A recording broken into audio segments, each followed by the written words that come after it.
Este lunes, una junta extraordinaria de accionistas discutirá el cierre del diario estatal La Nación. Este domingo, organizaciones sociales y sindicatos de este medio de comunicación realizaron un acto político-cultural para rechazar precisamente esta posibilidad de cierre. Vamos a conversar sobre este tema y para aquello nos acompaña el periodista Jorge Escalante, quien por más de 17 años ha trabajado en el diario La Nación. Don Jorge, muchas gracias por estar junto a nosotros. Gracias a ustedes por la invitación. Gracias. ¿Cómo recibe usted esta noticia de la posibilidad inminente de cierre del diario La Nación, considerando su trayectoria en aquel medio de comunicación? Bueno, mira, primero fue una decisión que causó mucho dolor, ¿no? Mucho dolor por lo que significaba el diario La Nación, ¿no? Un diario que durante muchos años y durante los 20 años de los gobiernos de la Concertación abordó temas que eran muy poco abordados, muy poco investigados, muy poco tratados en otros medios de comunicación, ¿no? En el duopolio, digamos, ¿no? Copesa, Mercurio, como por ejemplo temas de medio ambiente, mucho todo lo que era la discriminación, digamos, ¿no? De todo punto de vista, étnica, sexual, qué sé yo, ¿no?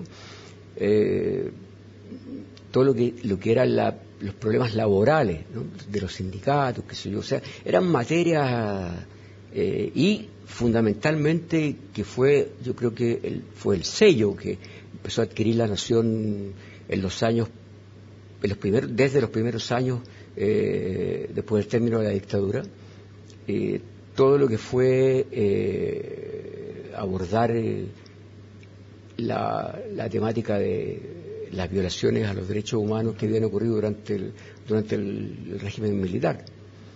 Entonces, por eso fue doloroso, digamos, el cierre y fundamentalmente porque nosotros sabemos que fue una venganza política, ¿no?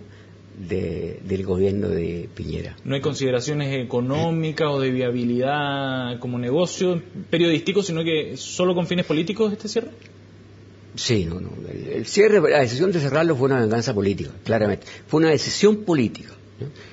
Porque La Nación, digamos, era un diario, por lo que yo te cuento antes, te conté antes, sí. Era un diario molestoso, ¿no? Era un diario que mordía, te fijas, era un diario que se hacía de enemigos también, ¿no?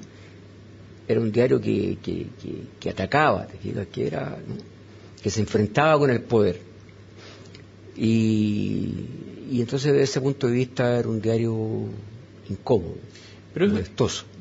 Pero ¿es suficiente aquello para mantener vivo un medio de comunicación que económicamente quizás no era viable? No, claro, esa es la otra área de sí, sí. Esa área, digamos, es complicada porque, claro, La Nación obviamente era un diario que arrojaba pérdidas, ¿no?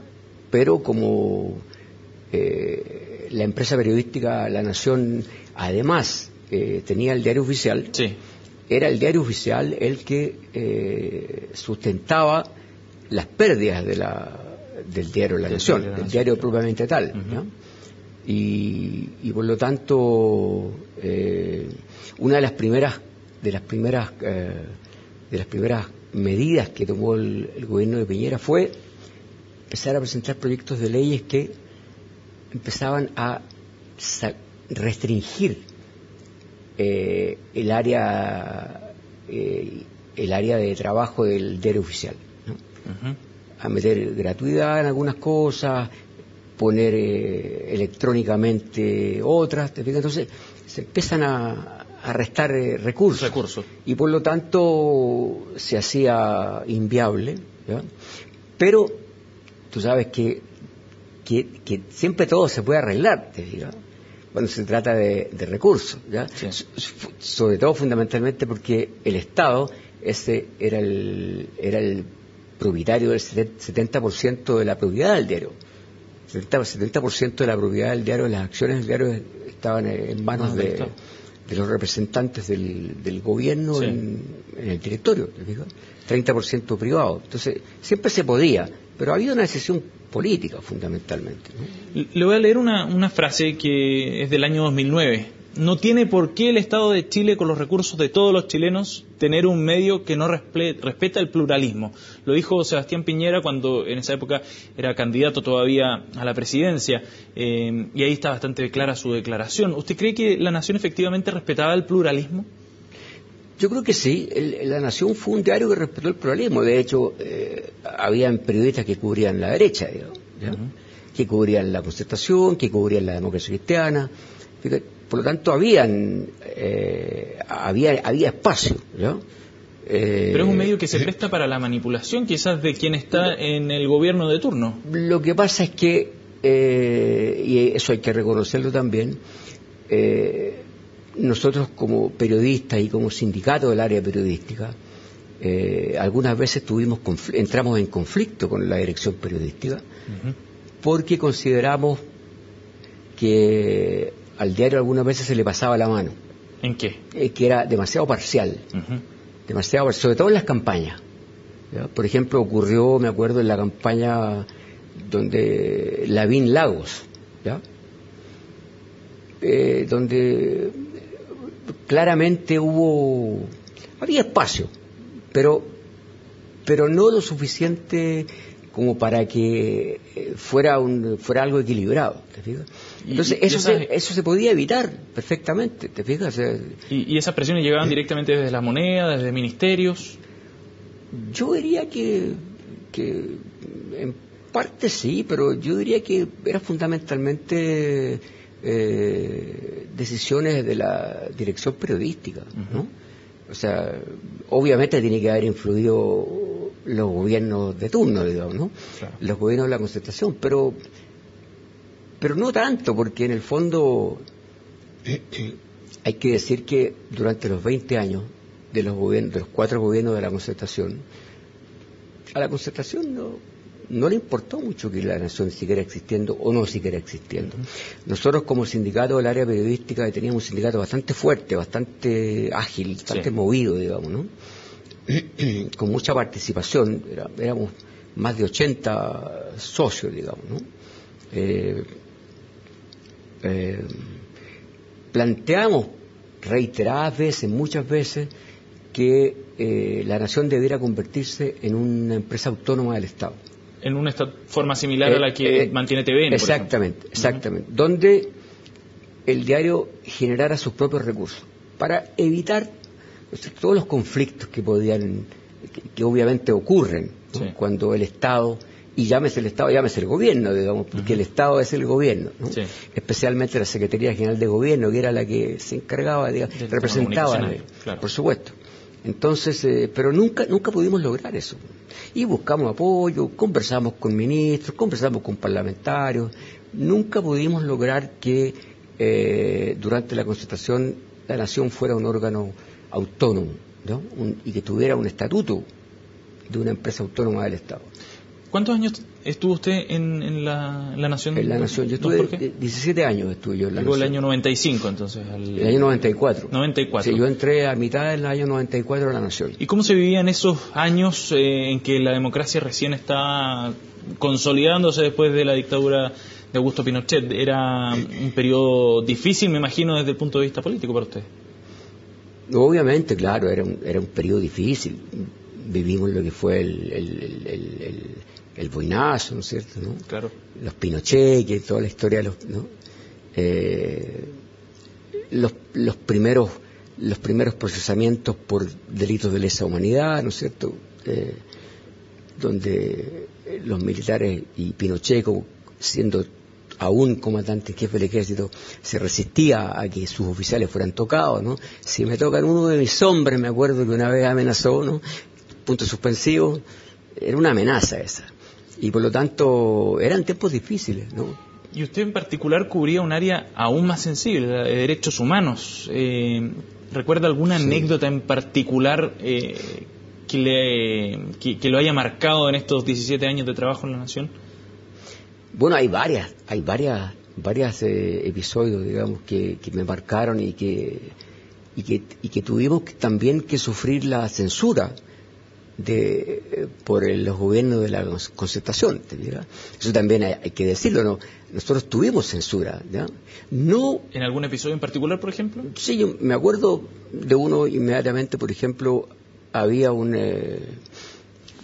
general que estaba en servicio activo, que era el cuarto en antigüedad, que es el general Gonzalo Santelices, que era el jefe de la guarnición de Santiago, de la región metropolitana, y que, investigando el proceso de la caravana de la muerte, en los expedientes, nos encontramos que había una declaración de esta persona, que siendo teniente el año 1973, en octubre de 1973,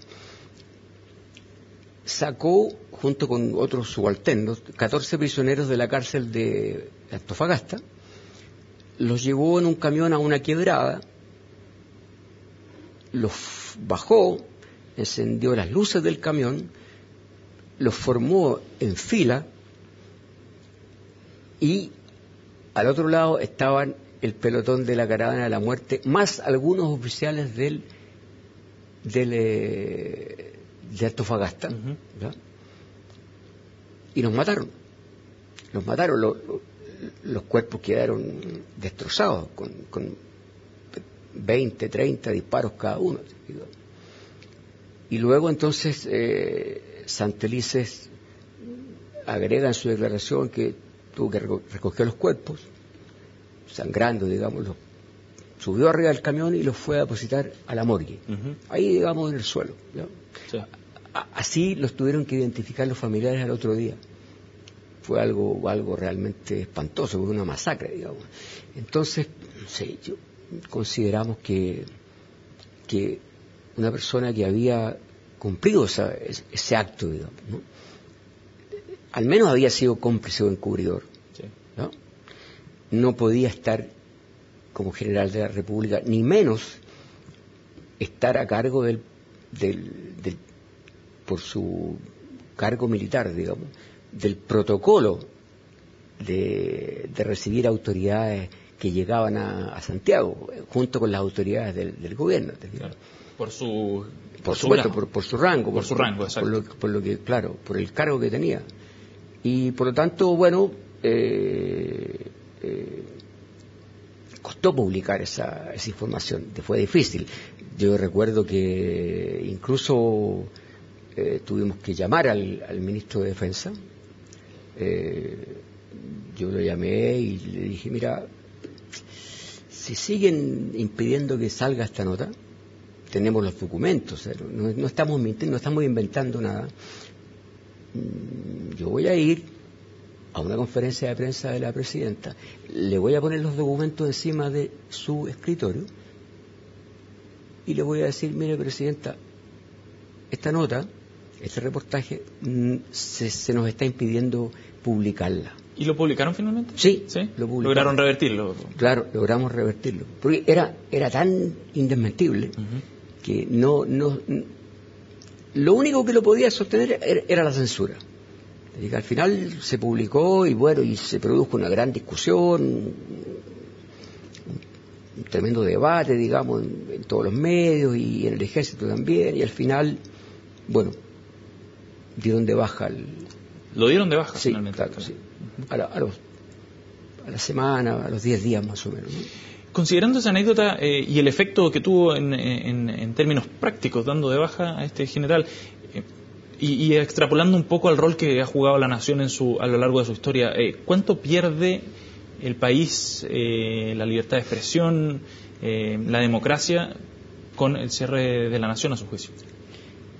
Yo creo que pierde bastante porque la nación, siendo un diario con los conflictos de pertenecer al Estado, ¿no es cierto? Sí. Que eso ya es una materia conflictiva, y que no queríamos nosotros, como yo te contaba anteriormente. Era un diario que abordaba una serie de temas, ¿no es cierto?, de conflictos que no estaban presentes en los otros medios de comunicación, ¿no? a veces, digamos, en algunos canales de televisión, ¿no es cierto?, salían algunas cosas, pero La Nación los profundizaba, ¿te fijas?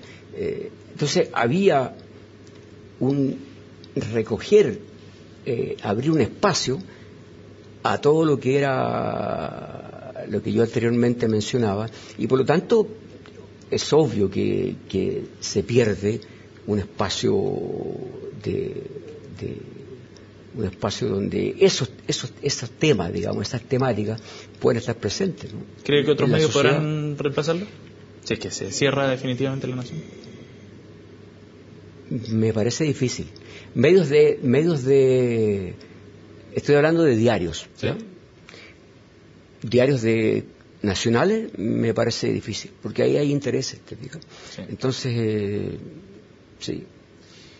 Don Jorge Escalante, muchísimas gracias por haber venido a conversar con nosotros sobre este tema que sensibiliza a mucha gente que ha tenido una historia ligada a La Nación. Muchas gracias. Muy bien, gracias a ustedes por la invitación.